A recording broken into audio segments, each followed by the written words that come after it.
जय हिंद और जोहार। झारखंड में विधानसभा चुनाव की घोषणा के साथ सभी राजनीतिक पार्टियां एक्टिव हो चुकी हैं। एक के बाद एक सभी राजनीतिक पार्टियां बड़े बड़े स्टेप्स ले रही है, बड़े बड़े डिसीजन ले रही है। अब जनता के बीच आकर के इन लोगों के झूठे वादे करने का सिलसिला भी शुरू हो जाएगा। लेकिन चलिए, चुनाव है, चुनाव में अपने तरीके से राजनीतिक पार्टियां अपना काम करेंगी। हमारा जो काम है वो हमें करना चाहिए। आज के इस वीडियो में हम लोग जानेंगे भारतीय जनता पार्टी के 66 उम्मीदवारों की जो लिस्ट भारतीय जनता पार्टी ने जारी की है उनके बारे में, कि इस बार के विधानसभा चुनाव में भारतीय जनता पार्टी झारखंड में 66 सीटों पर अपने उम्मीदवारों को उतारने वाली है। तो इस वीडियो में हम लोग जानेंगे कि इन 66 सीटों में कितनी सीटें भारतीय जनता पार्टी के लिए सेफ है, इन 66 सीटों में कितनी सीटें भारतीय जनता पार्टी प्राप्त कर सकती है। साथ ही साथ ये भी जानेंगे कि इन 66 उम्मीदवारों में से किनकी सीट सेफ है और किनकी सीट अनसेफ। ये वीडियो बहुत इंपॉर्टेंट होने वाला है, शुरू से लेकर के अंत तक जरूर देखिएगा। और वीडियो अगर पसंद आती है तो संपूर्ण झारखंड में फैलाने की जिम्मेदारी आप लोगों की, क्योंकि इस वीडियो में हमने काफी मेहनत की है और मुझे पूरी उम्मीद है कि आप लोगों को बहुत मजा आने वाला है। तो आइए हम लोग शुरू करते हैं। आप सबको पता है कि इस बार के विधानसभा चुनाव में झारखंड में 13 और 20 नवंबर को मतदान होने हैं और 23 नवंबर को यह फैसला आ जाएगा कि भैया राज्य का अगला मुख्यमंत्री कौन होगा।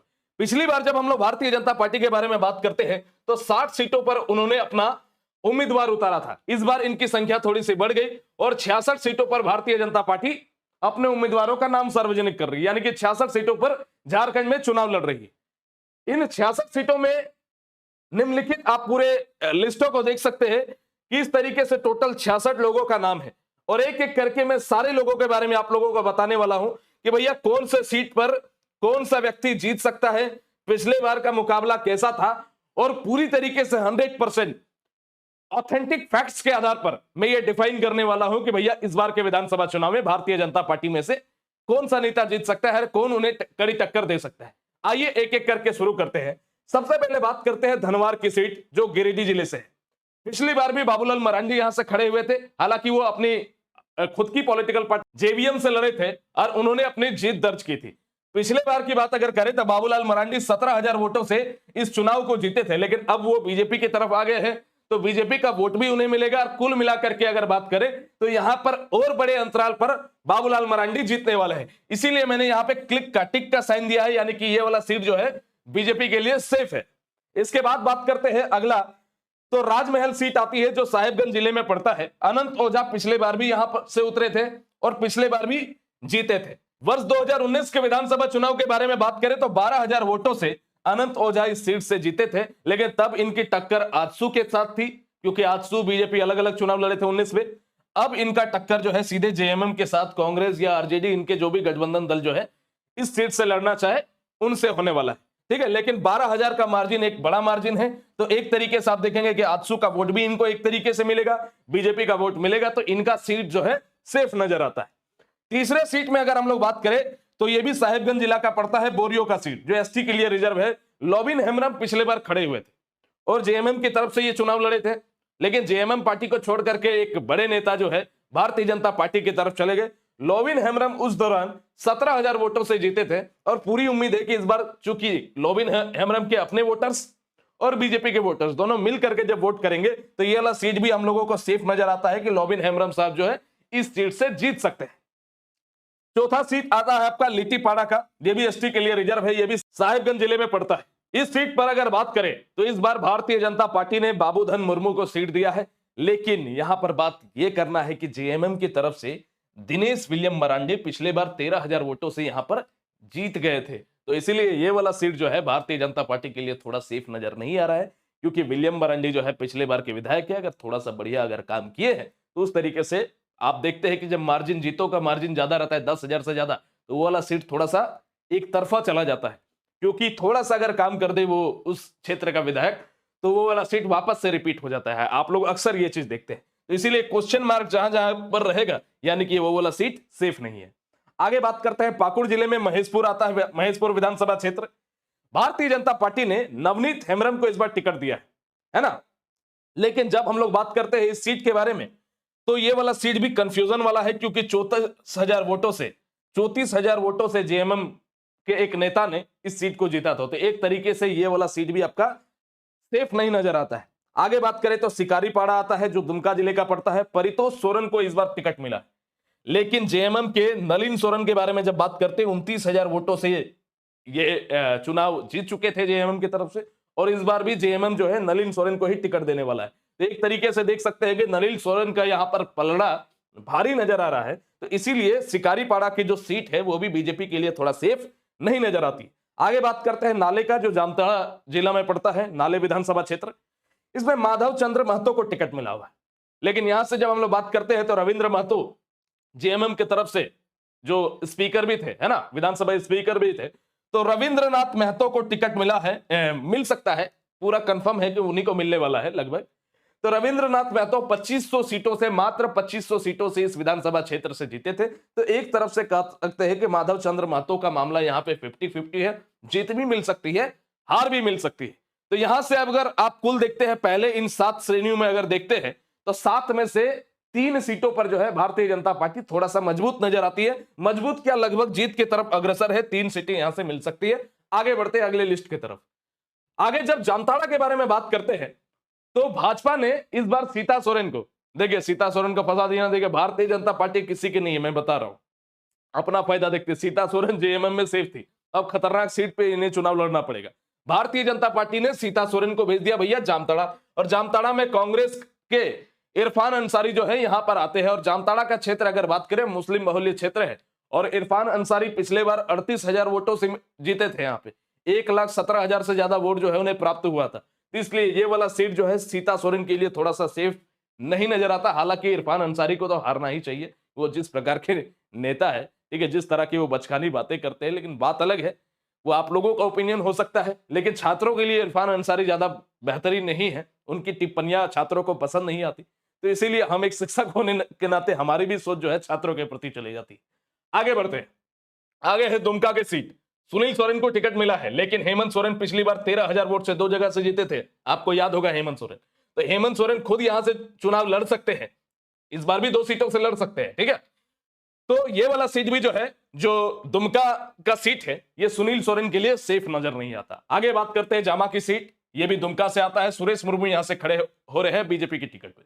पिछली बार अगर बात करें तो सीता मुर्मू को टिकट मिला था जेएमएम से, और 2426 वोट से सीता सोरेन जो है, सीता मुर्मू जो है इस विधानसभा क्षेत्र से जीती थी। तो ये वाला सीट के बारे में भी बात करें तो ये वाला सीट भी पूरी तरीके से भाजपा के लिए सेफ नहीं है।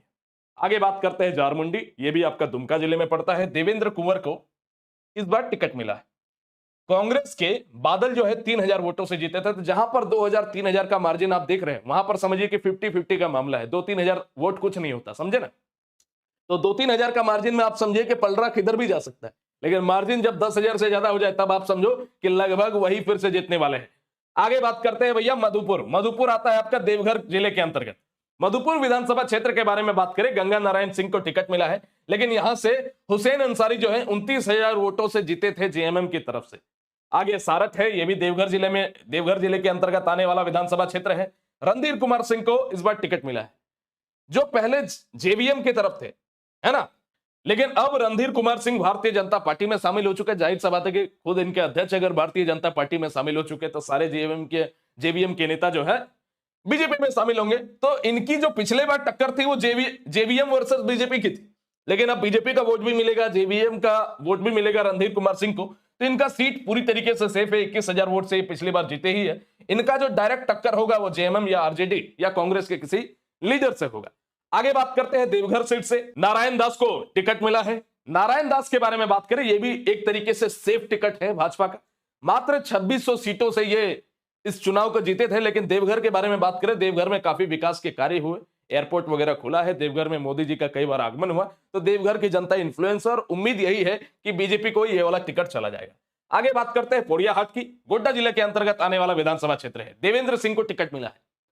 भाजपा के ये नेता 13,000 वोटों से 2019 में भी जीत चुके थे। उम्मीद ये भी जताई जा रही कि इस बार भी इनका टिकट जो है, इनका जो सीट है वो बच जाता है, एक तरीके से रिजर्व हो रहा है, जीत इनको मिल सकती है। आगे बात करेंगे गोड्डा से, अमित कुमार मंडल को मिला है। पिछली बार भी ये 4500 सीटों से 4512 वोटों से ये जीते थे, तो इस बार भी इनका एक तरीके से सेफ नजर आता है इनकी कोशिश। अगला है महगामा। महगामा के बारे में जब बात करते हैं साथियों, तो अशोक कुमार भगत को भारतीय जनता पार्टी ने टिकट दिया है।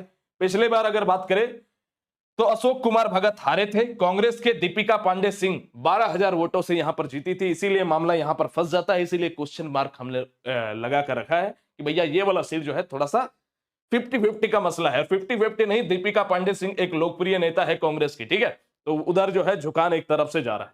आगे बात करते हैं कोडरमा के तरफ। नीरा यादव को इस बार टिकट मिला है। बीजेपी की यह नेत्री पिछले बार 1797 वोटों से जीती थी, उम्मीद यह है कि इस बार भी जीत सकती है। फिर आता है बरकट्टा, हजारीबाग जिले के अंतर्गत। अमित कुमार यादव को टिकट मिला है। अमित कुमार यादव पिछली बार निर्दलीय लड़े थे और 24,000 वोटों से जीत गए थे, याद रखेंगे, और इस बार तो बीजेपी में शामिल हो गए, तो इनको प्रचंड जीत जो है अमित कुमार यादव को मिल सकती है इस बार के विधानसभा चुनाव में। आगे बात करते हैं बरही, यह भी हजारीबाग के अंतर्गत आने वाला विधानसभा क्षेत्र है। मनोज यादव को टिकट मिला है।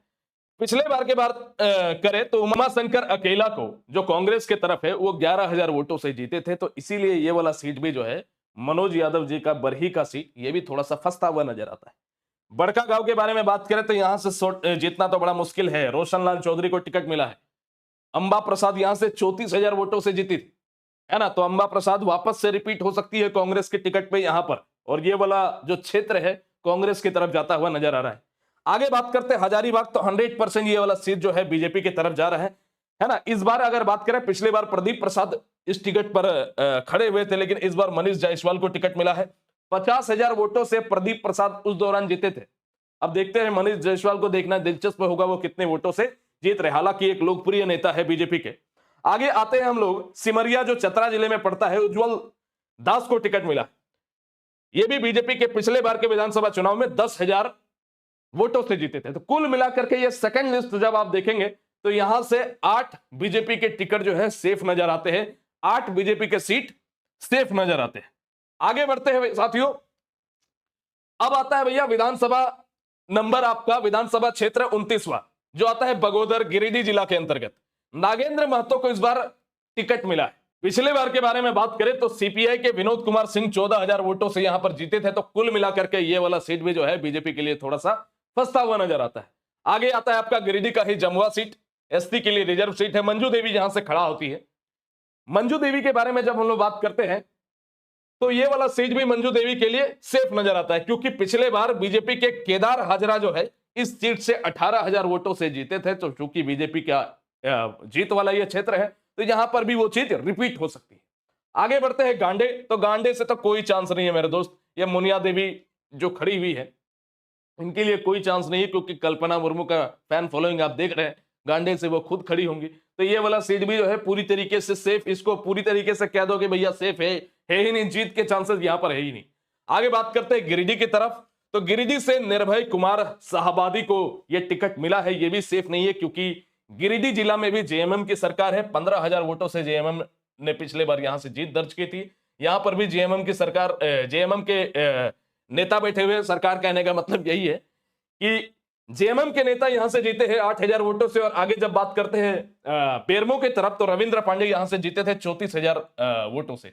तो कुल मिलाकर के आप कह सकते हैं कि गांडे, गिरिडीह, बेरमो, ये तीनों ही सीट बोकारो जिले का आप एक तरीके से कहते हैं कि जेएमएम की तरफ झुकता हुआ हमें नजर आता है। आगे बात करते हैं बोकारो जिले का, मुख्य बोकारो जिले का अगर टिकट के बारे में बात करें, बोकारो के सीट के बारे में हम लोग बात करते हैं, तो विरंचित नारायण एक बार पुनः यहां से जीत सकते हैं। भारतीय जनता पार्टी की सरकार यहां पर बन सकती है, क्योंकि जाहिर सी बात है कि इस क्षेत्र में ओबीसी समुदाय, जनरल समुदाय के लोग ज्यादा है, और विरंचित नारायण पिछले 2 बार से विधायक है, तीसरे बार भी चांसेस उन्हीं के नजर आते हैं। सबसे ज्यादा कंफ्यूजन यहां पर होगा आप लोगों को चंदन क्यारी, बोकारो जिले के अंतर्गत आने वाला चंदन क्यारी विधानसभा क्षेत्र, यह सबसे ज्यादा हॉट सीट में से एक होने वाला है, क्योंकि राज्य के नेता प्रतिपक्ष की कुर्सी यहां से जाने की तैयारी में हमें दिखाई देती है। उमाकांत रजक, जो आजसू के कद्दावर नेता थे, आजसू के सबसे लोकप्रिय नेताओं में शुमार थे, और उमाकांत रजक चंदन क्यारी से विधायक भी रह चुके हैं पहले, तो वो जेएमएम में शामिल हो गए। तो अब उमाकांत रजक को अपना फैन फॉलोइंग, अपने वोटर्स, आजसू वाले तो मिलेंगे ही मिलेंगे, जेएमएम वाले मिल जाएंगे। तो कुल मिलाकर के यहां पे अगर बात करें, अमर बावरी ने मात्र 9,000 वोटों से यहां पे जीत दर्ज की थी, तो उमाकांत रजक के बारे में बात करें, ये 58,000 वोट ले आए थे, बात समझिए। और ये 58,000 में 9 जोड़ दीजिए, लगभग कितना हो गया, 67,000 वोट अमर बावरी लेकर के आए थे। तो उमाकांत रजक जब से जेएमएम को ज्वाइन किए हैं, एक तरफ से रातों की नींद हराम हो गई है अमर बावरी साहब की। नेता प्रतिपक्ष की कुर्सी जा सकती है इस बार के विधानसभा चुनाव में, और कहीं ना कहीं एक सबसे ज्यादा हॉट सीट में से एक ये है। और चंदन कियारी में अगर नेता प्रतिपक्ष जिनको कहा जा रहा है कि भैया बाबूलाल मरांडी से ज्यादा योग्य जो है मुख्यमंत्री पद के लिए बीजेपी में कोई है तो वो अमर बावरी है, इस तरह की बातें भी लोग करते। तो कहीं ना कहीं अमर बावरी की सीट में ही अगर खतरा नजर आए तो कुल मिलाकर के बीजेपी के सबसे बड़े नेताओं में से सबसे ज्यादा डर अगर अभी किसी को सता रहा है तो अमर बावरी है। आगे बात करते हैं, चलिए आगे बढ़ते हुए धनबाद जिले के बारे में बात करें तो धनबाद जिले का विधानसभा क्षेत्र सिंदरी, यहां से तारा देवी को टिकट मिला है। पिछली बार बीजेपी के इंद्रजीत महतो यहां से खड़े हुए थे, 8000 वोटों से वो जीते थे, तो वापस से बीजेपी की जीत यहां पर पॉसिबल है। धनबाद में ही आपका निरसा विधानसभा क्षेत्र आता है। अपर्णा सेन गुप्ता को यहां से टिकट मिला है, पिछली बार भी वही लड़ी थी, 25,000 वोटों से ये जीती थी। धनबाद के राज सिन्हा फिर आ जाते हैं, और राज सिन्हा का आप एक तरीके से कह सकते हैं एक तरफा धनबाद से जीत वापस से हो रहा है। 30,000 वोटों से वो पिछले बार जीते थे, और राज सिन्हा के फैन फॉलोइंग धनबाद में काफी हद तक है। तो राज सिन्हा वापस से धनबाद के टिकट पर धनबाद विधानसभा क्षेत्र से, मुख्य धनबाद विधानसभा क्षेत्र से जीत सकते हैं। इसके अलावा धनबाद के अंतर्गत ही आपका झरिया आता है। झरिया में रागिनी सिंह खड़ी हुई है, यहां से कांग्रेस की पूर्णिमा नीरज सिंह 12,000 वोटों से जीती थी। तो इसीलिए ये वाला जो सीट है धनबाद का, धनबाद जिले के अंतर्गत आने वाला ये विधानसभा सीट झरिया का, ये 50-50 का मसला नजर आता है। इसके बाद बागमारा है। बागमारा में अगर बात करें तो शत्रुघ्न महतो को इस बार टिकट मिला है। पिछले बार अगर बात करें तो बागमारा के एक लोकप्रिय नेता जो वर्तमान समय में सांसद है ढोलू महतो यहां से खड़े हुए थे और मात्र 824 वोटों से जीते थे। तो कुल मिलाकर के अगर हम लोग बात करें तो शत्रुघ्न महतो का सीट भी यहां पे सेफ नहीं नजर आता। जलेश्वर महतो कांग्रेस के है, वो भी काफी लोकप्रिय है, मतलब वोट का गैप समझ रहे हैं, ढोलू महतो से 824 का है, तो ये वाला सीट भी 50-50 फंसता हुआ नजर आता है ना। आगे बात करते हैं, बहरागोड़ा जो पूर्वी सिंहभूम जिले के अंतर्गत आता है, यह विधानसभा क्षेत्र दिनेशानंद गोस्वामी को यहां से टिकट मिला है। लेकिन ये वाला सीट अगर हम लोग बात करें तो जेएमएम की तरफ जाता हुआ दिखाई दे रहा है। 60,000 वोटों से समीर कुमार मोहंती यहां से जीते थे, 60,000 वोटों से, एकदम सबसे बड़ी जीतों में से एक है, समझ लीजिए 60,000 वोटों से जीते थे। तो ये वाला सीट तो पूरी तरीके से आप देख सकते हो कि खत्म है। घाटशिला के बारे में बात करें, पूर्वी सिंहभूम का बाबूलाल सोरेन खड़े हुए हैं इस बार, लेकिन रामदास सोरेन जो है एक लोकप्रिय नेता है, आपको पता है कि चंपई सोरेन का जो मंत्रालय है इनको दिया गया था, तो रामदास सोरेन जो है वापस से इस बार जीत सकते हैं। तो ये वाला सीट भी जो है, घाटशिला का सीट भी एक तरीके से खतरे का निशान है भारतीय जनता पार्टी के लिए। आगे पोटका का सीट आता है पूर्वी सिंहभूम का, मीरा मुंडा को यहां से टिकट मिला है। यहां से संजीव सरदार जो है 43,000 वोटों से जेएमएम की तरफ से जीते हुए थे। आगे अगर बात करें तो जमशेदपुर पूर्व, तो यहां पे अगर हम लोग बात करते हैं, यहां भी सीट फंसता हुआ नजर आता है। यहां से पूर्णिमा दास साहू खड़ी हो रही है। मंगल कालंदी जेएमएम की तरफ से 21,000 वोटों से पिछली बार जीते थे। तो कुल मिलाकर के यहां पर अगर देखेंगे तो इन सभी सीटों में से मात्र 5 सीटें जो है भारतीय जनता पार्टी को जाती हुई नजर आ रही। तो कुल मिलाकर के बात करेंगे, आपको वीडियो में दिखेगा कुछ और, अंतिम में भारतीय जनता पार्टी का पलड़ा मजबूत है, इतना समझिए। जेएमएम से ज्यादा ही सीटें जीतने वाली है भारतीय जनता पार्टी, ये बात तो आप कंफर्म रखिए। अब भारतीय जनता पार्टी को सरकार बनाने के लिए इस बात पर निर्भर रहना पड़ेगा कि भैया इनकी जो गठबंधन की पार्टियां हैं, जैसे आजसू वगैरह, कितनी सीटें जीत रही है। हालांकि उनको कम सीटों पर लड़ाया जा रहा है। आजसू काफी क्षेत्रीय दल है, उनको काफी अच्छा बहुत सारे सीटों पर प्रदर्शन कर सकती है, लेकिन उन्हें बहुत ही कम सीट मिला है, मात्र 10 सीटों पर आजसू जो है चुनाव लड़ने वाली। आगे बात करते हैं सरायकेला खरसावां के बारे में। जब हम लोग बात करते हैं, माफ कीजिएगा, ओनली सरायकेला विधानसभा क्षेत्र के बारे में बात करते हैं, तो खुद चंपई सोरेन यहां से खड़े हो रहे हैं। जेएमएम से पहले थे, वहां से जीत हासिल की थी, ये वाला सीट पूरी तरीके से चंपई सोरेन के लिए सेफ नजर आता है। फिर चाईबासा आ जाता है पश्चिमी सिंहभूम के तहत, गीता बलमुचू को टिकट मिला है। पिछले बार अगर बात करें तो दीपक बिरुवा थे, है ना, जो जेएमएम की तरफ से इन्हें जीत हासिल हुई, तो एक तरफ से ये वाला सीट भी आपका सेफ नहीं है पूरा। अगर हम लोग संथाल परगना के बारे में बात करें, कोल्हान की तरफ बात करें, तो जेएमएम का एक तरफ से एक छत्र राज चलता है उधर, तो उन दोनों ही प्रमंडल में एक तरफ से कह सकते हो कि जेएमएम को टक्कर देना बड़ा मुश्किल है, जो फैक्ट के आधार पर हम लोग बात कर सकते हैं। मझगांव की तरफ अगर बात करते हैं पश्चिमी सिंहभूम का, बई कुंवर गगराई को टिकट मिला है, लेकिन यहां से नीरल पूर्ति जो है 47,000 वोटों से जेएमएम की तरफ से जीत हासिल किए थे। आगे अगर हम लोग बात करते हैं जगन्नाथपुर, यह भी पश्चिमी सिंहभूम के तहत आने वाला विधानसभा क्षेत्र है। गीता कोड़ा को यहां से टिकट मिला है, लेकिन यहां से सावाराम सिंकू जो है ये 11,000 वोटों से इस विधानसभा क्षेत्र से जीते थे। तो गीता कोड़ा का मामला जो यहां पर है 50-50 फंसने वाला है। आगे बात करते हैं चक्रधरपुर, शशिभूषण समद को टिकट मिला है बीजेपी की तरफ से। जोबा मांझी यहां से 16,000 वोटों से जीती हुई थी और ये वाला क्षेत्र आप एक तरफ से कहे कि जेएमएम की तरफ से पूरी तरीके से जेएमएम की तरफ झुका हुआ ये विधानसभा क्षेत्र है। आगे बात करते हैं खरसवा की तरफ। सरायकेला में आपको पता है सरायकेला और खरसवा दो अलग अलग विधानसभा क्षेत्र है, हालांकि दोनों ही सरायकेला खरसवा एक जिला है। लेकिन खरसवा के बारे में बात करें तो सोनाराम बोदरा को यहां से टिकट मिला है बीजेपी की तरफ से। यहां से सुखराम ओराव जो है ये 12,000 वोटों से जीते थे जेएमएम की तरफ से। तो आप देख रहे हैं कि यहां पे मैक्सिमम सीटें जो है जेएमएम की तरफ जाती हुई दिखाई दे रही है। लेकिन आप एक तरफ से देखेंगे कि सरायकेला, खरसवा, पश्चिमी सिंहभूम और पूर्वी सिंहभूम, जनता का अगर थोड़ा सा इमोशनल जुड़ाव रहा चंपई सोरेन से तो यहां से काफी सीटें जो है गड़बड़ा सकती है चंपई सोरेन की वजह से। तो कुछ सीटें जा भी सकती है ना। अब ये तो वक्त बताएगा, लेकिन जो वोटों का अंतराल के आधार पर हम लोग तय करें तो ये दिखाए हम लोगों को नहीं दे रहा है कि चंपई सोरेन की वजह से बहुत ज्यादा सीटों पर प्रभाव, एसटी सीटों पर बहुत ज्यादा प्रभाव नहीं पड़ने वाला है। आगे बात करते हैं खूंटी जिले का तोरपा आता है। तोरपा में कोचे मुंडा खड़े हो रहे हैं। कोचे मुंडा पिछले बार भी बीजेपी के टिकट से 9,000 वोटों से जीते थे, तो ये सीट आपका सेफ है। खूंटी का ही अगर बात करें, खूंटी जिला विधानसभा क्षेत्र, तो यहां से नीलकंठ सिंह मुंडा खड़े हो रहे हैं। 26,000 वोटों से पिछले बार जीत हासिल किए थे, तो ये वाला सीट भी आप एक तरफ से सेफ कह सकते हैं। इसके बाद खिजरी आता है, रांची जिला के अंतर्गत। खिजरी विधानसभा क्षेत्र के बारे में बात करें तो राम कुमार पाहन को टिकट मिला है, लेकिन यहां से कांग्रेस के राजेश कच्छप 5,000 वोटों से जीते थे, तो मामला यहां पे 50-50 का है। आगे रांची जिला आता है। सीपी सिंह यहां से खड़े हो रहे हैं, 6,000 वोटों से ये जीते थे और इस बार भी रांची जिला जो है बीजेपी के लिए सेफ नजर आता है। हटिया है, नवीन जायसवाल यहां से खड़े हो रहे हैं।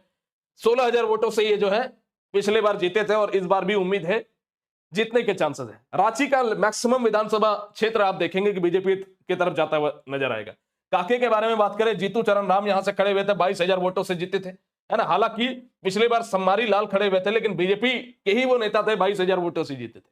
देखिए, बीजेपी में ये होता है कि नेता कम, बीजेपी का नाम देख करके ज्यादा वोट होता है। बीजेपी से कोई बढ़िया अगर विधानसभा क्षेत्र हो विदेशी वर्चस्व वाला, बीजेपी वर्चस्व वाला, तो वहां से कोई भी व्यक्ति अगर खड़ा हो जाए तो जीत हासिल हो जाता है। ये फैक्ट है कि बीजेपी का नाम सुनकर ही लोग वोट देते हैं, चेहरा देख करके। अलग अलग पार्टियों में आप देखेंगे कि चेहरा भी देख करके वोट देते हैं, लेकिन बीजेपी में ये एक तरीके से फैक्ट है कि मोदी जी के नाम पर जो है बहुत ज्यादा वोट किया जाता है। आगे बात करते हैं मंदार के बारे में। जब हम लोग करते हैं तो मंदार सन्नी टोप्पो यहां से खड़े हो रहे हैं। पिछले बार जेवीएम के बंधु तिर्की 23,000 वोटों से यहां से जीते थे, तो एक तरफ से कह सकते हैं कि ये वाला सीट जो है सेफ ही है, क्योंकि जेवीएम का विलय तो हो गया बीजेपी में, तो एक तरफ से आप कह सकते हैं कि ये सीट भी आपका सेफ है। तो यहां से 6 से 1 बढ़ा दीजिए, 7 कर दीजिए। चलिए आगे बात करते हैं सिसोई गुमला जिला का। अरुण उराव खड़े हो रहे हैं। दिनेश उराव यहां से 38,000 वोटों से जीते थे, जो जेएमएम की तरफ से थे। गुमला के बारे में बात करें तो सुदर्शन भगत है, यहां से मिसिर कुजूर है, 7,000 वोटों से जेएमएम की तरफ से जीते थे, तो यह सीट भी सेफ नहीं है।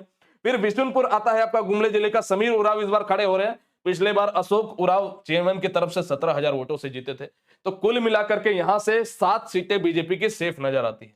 आगे बात करते हैं अंतिम हम लोगों का लाइन्स, तो सिमडेगा आता है। श्रद्धानंद बेसरा को टिकट मिला है। यहां अगर बात करें तो पिछले बार भूषण बोरा जो है कांग्रेस की तरफ से 285, मात्र 285 वोटों से ये चुनाव जीते थे, तो ये वाला सीट जो है पूरी तरीके से 50-50 नजर आ रही है बीजेपी का। कोलेबिरा के बारे में बात करते हैं। कोलेबिरा ये भी सिमडेगा के अंतर्गत आने वाला विधानसभा क्षेत्र है। सुजान जोजो को टिकट मिला है। कांग्रेस के नमन बिक्सल कोंगारी जो है यहां से 12,000 वोटों से चुनाव जीते थे। आगे आता है आपका मनिका, लातेहार जिले के अंतर्गत। हरिकृष्ण सिंह को टिकट मिला है। रामचंद्र सिंह जो है कांग्रेस के 16,000 वोटों से यहां से जीत हासिल कर चुके हैं, तो ये भी सीट भैया फंसने वाला है। लातेहार बात कर दे, प्रकाश राम को टिकट मिला है। बैद्यनाथ राम यहां से जीते थे जेएमएम की तरफ से 16,000 वोटों से। आगे बात करें पांकी, जो पलामू जिला के अंतर्गत आने वाला विधानसभा क्षेत्र है, कुशवाहा शशि भूषण मेहता को टिकट मिला है। इनकी जीत निश्चित है, 37,000 वोटों से ये जो है पिछले बार 2019 के विधानसभा चुनाव में जीते थे। डाल्टनगंज के बारे में बात करें, आलोक कुमार चौरसिया रिपीट हुआ, 21,000 वोटों से बीजेपी के टिकट पर जीते थे। विश्रामपुर से रामचंद्र चंद्रवंशी ये भी रिपीट हुए, 8,000 वोटों से जीते थे पिछले बार बीजेपी के टिकट पर। छतरपुर आपका आता है पलामू जिला के विधानसभा क्षेत्र के अंतर्गत।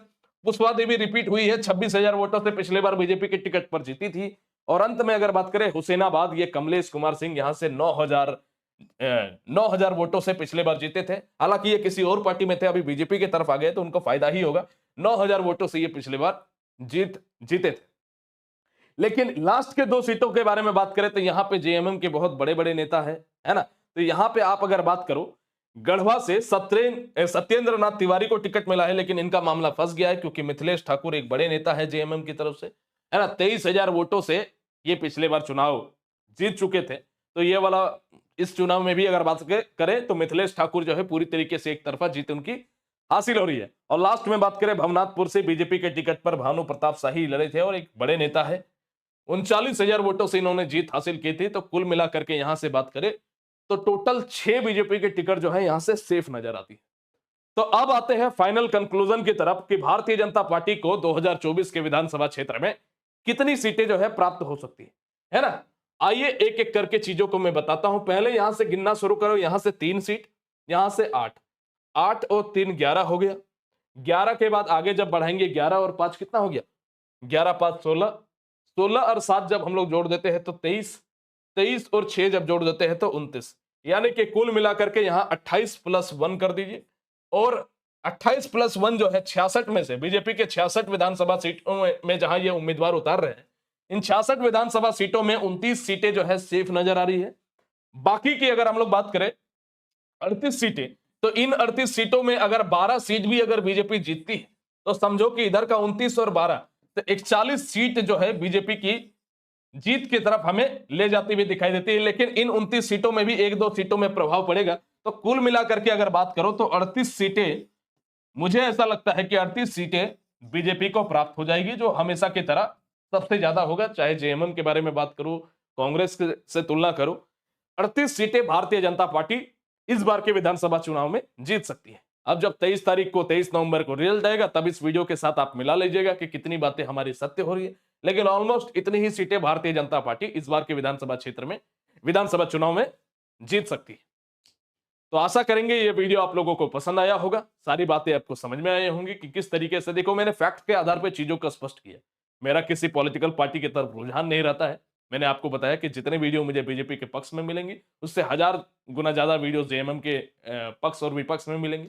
ठीक है, तो एक तरफ से आप कहेंगे कि इस बार का विधानसभा चुनाव आसान नहीं होने वाला है किसी भी राजनीतिक पार्टी के लिए। यह वीडियो अगर पसंद आया है तो ज्यादा से ज्यादा लोगों तक शेयर करें। मैंने फैक्ट के आधार पर चीजों को स्पष्ट करने का प्रयास किया है। वीडियो पसंद आया है तो हमारे इस एसबीआई परिवार को सब्सक्राइब करके बड़ा बनाइए ताकि मेरी आवाज ज्यादा से ज्यादा लोगों तक पहुंच पाए।